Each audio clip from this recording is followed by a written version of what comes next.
If I look sillier than usual to you today, there's a reason!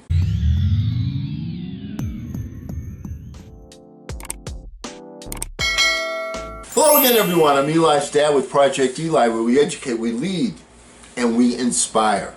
And today I have sort of a play on words message for you to help you to achieve the success that you desire and you deserve if you can realize this simple point. You know, there's a lot of talk today about climate change, global warming, that type of thing. Okay, I'm not your guy on that. You know, I recognize that we're having issues, so on and so forth, but we're a personal development channel, so what the heck are you wearing this outfit for, and what the heck are you talking about here? All right, here we go. The point is, if it's raining outside like nobody's business, if the climate outside has changed, then you need to change. If you're going to walk from your office to your car, or you're going from your car to the grocery store or something like that, you have to change your outfit. You have to change the way when you want to reach the top of Success Mountain, the way that you climb it. And the two things work hand in hand. You know, if you want to change where you are in life, you need to take a look at the way that you are climbing the mountain, the way that you're climbing the staircase, how you climb it. And when you change that, the big picture also changes significantly. And let me give you some examples of that. You know, when I was, just a young puppy, Eli, and basketball was my entire life, it took a while, but I realized that if I wanted to get someplace in the basketball world, shooting is great and being a good passer is great, but you know what? The very basic fundamental that you have to embrace as a basketball player, and I'm not talking about a 3-on-3 game at the park, I'm talking about playing high school, playing college, playing in a real game on a real team with real referees, so on and so forth, is you have to be able to run. Running is 50 or 60 or 70% of the game. You have to be able to run. If you can't run up and down, the other team is just going to beat you. The other players are going to beat you. It's as simple as that. So when I took the approach that if I wanted to make my varsity team, if I wanted to be a starter on my varsity team, the first thing I said to myself is, you know what the basic is? You have to be able to run. So what did I do? I started running. I ran up hills, I ran distances, I ran backwards. Why would you run backwards? Because 50% of the game of basketball is defense. And guess what? Most of the time, a defense, you're running backwards. Does that make sense? So depending upon what you want to do, how you climb it is going to determine the ultimate climate, where you end up. Does that make sense? Let me give you some more different examples. Okay? Back in my day, don't you hate when old guys say that? Eli, back in my day, when we played basketball, they didn't have the 3-point shot. Everything was a 2-point shot. So the idea was, get as close to the basket as you possibly can, get the ball down low, get the ball to your big guys. That was the way that you were going to score most of the time. But in today's times, the climate has changed. All right? So the climate is now people are going for 3-point shots. So the way that you, as a basketball player, want to improve is you have to take a look at the way that you climb it. And when you climb it, one of the things you really have to focus on is shooting from the outside. Why? Because the climate of the game has changed to where to be an effective team, you have to be able to hit the 3-point shot. The whole nature of professional basketball, of college basketball, and it will trickle down to high school basketball if it hasn't already. I'm sure it has. Changes from being that super powerful athletic guy receiving the ball down low to being even a little guy that can shoot from, as they say, downtown. What about in life? Okay, well, let's take a look at sales as an example. You know, when I was working with this company, they said, well, we're going to give you a couple of appointments, and, you know, there you go. But you know what? Whenever you get appointments like that, they don't always work out. Something came up with the person you were going to see, so on and so forth. So if you are in the wonderful world of commission sales, as an example, if you don't have people to make a presentation to, you can be the best presenter of all times. However, you're not going to make very many sales. When I used to speak at conventions, you know, and frequently they would ask me to speak because I was, if not the top producer, one of the top producers in the company, you know, in sales. They would always ask me questions about closing this and how do you close that and so on and so forth.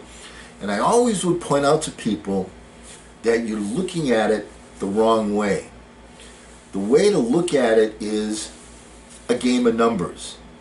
There are some people that are going to buy no matter what. There's some people that are not going to buy no matter what. And then there's some people that are on the fence, that your, you know, powers of persuasion are going to encourage them to become a buyer and make the sale so that they can become, as we always used to say, happily involved with your product. That's what you want to get them happily involved.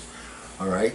And you need to get, you know, the climate where you're seeing a lot of people.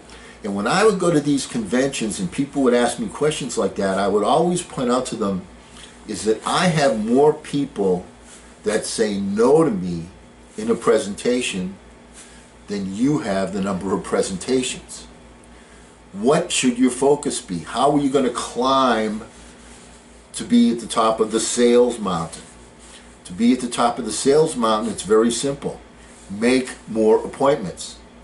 So towards that end, there were two kind of rules that I followed. One was when I would dedicate a night, and I would usually dedicate Sunday night between, let's say, 6:30 and 8:30 on Sunday night, to taking all the names that I had gathered and all the appointments that had been given to me to, you know, here are people that are interested, call them up and find a time when you can get together. All of that on Sunday night, and I did not do it from my home. I changed the climate. You get out of, when you're in your home, there's too many temptations. There's the kids, there's the TV, there's this comes up, that comes up. You know, you stop for a snack, whatever. As opposed to, my boss said to me, and this was, excuse me, one of the best bits of advice that I received. He said, you know, we pay rent at the office, not just for the 9 to 5 when people come into the office, but we pay rent for the office 24/7. Why don't you go into the office?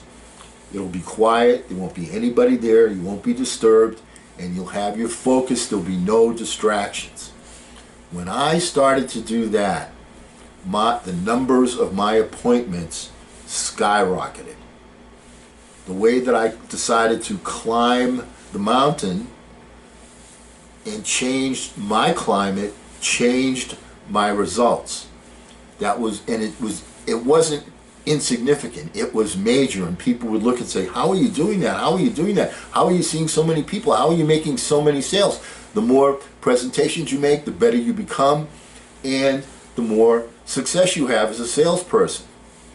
All right. The other factor was, and this was, you know, one of my buddies that I was close with in college. He lived in Philly, and I was living in the West Coast, and we would communicate, you know, we'd keep in touch. And he was just going crazy, being successful in his sales endeavor. And he's selling completely different stuff. And so he was sort of mentoring me a little bit, giving me some advice. I was just getting into it. And I said, so tell me, what is, you know, things are going very, very well for me right now. You know, I'm making sales. I want to stay there. How can I do that? He said, here's the secret. get referrals. No matter who you talk to, you're talking to someone you sell, you're talking to someone you don't sell, always ask for referrals. Because the key thing is you need to have people to call. So if you make, 100 phone calls and you make 10 appointments on 100 phone calls, and I always did better than that, then you got 10 appointments. But if you only make 10 phone calls and you make 5 appointments, who cares how many calls you made? What you care about is the results. Does that make sense? Which brings me to what we always talk about here in terms of personal development. You have a mountain that you want to climb. You want to become that successful person. What is the method that you're using to climb that mountain? Are you setting aside some quiet thinking time where you're sending out the vibe of what it is your burning desire is, what it is you want to achieve? Are you sending that vibration out there? Are you visualizing that outcome? Are you feeding your own brain that dream constantly? When you do that, your climate will change. Why? Because if you're doing that, when you're out driving down the road and you see a billboard or you see something on TV, somebody says something on TV or a friend says something to you, you will connect it with your burning desire. So you change your climate, you make it a disciplined practice to set aside that quiet thinking time, and what happens is the outside climate will change where you will start to see more.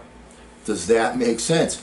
And by the same token, do you have the discipline to set aside that quiet thinking time, that relaxed focus, to allow the infinite mind, the infinite partner, to communicate with you through a mind flash or by creating a circumstance that you couldn't predict or plan, that you connect with your burning desire? Does that make some sense? So, 2 things that work in harmony. 1, if you want to change the climate that you're working in, look at the way that you're approaching achievement. What is it you're doing to climb that mountain? How are you going to climb it? And if you've been doing the same thing over and over again and achieving the same results and they're not favorable results, change the way you climb it. The other thing is, when you change your climate, all right, as an example, here I am in my rain gear. If the climate outside has changed, if it's not, clear and it's pouring down buckets, as we say, cats and dogs, then you have to change the way that you climb it. So the way that you approach something, the way that you climb it, will change the climate out there. And you will see that happen rather quickly. And if the climate out there changes, then you want to take a look at the way that you are climbing to reach your desired goal. Does that make sense?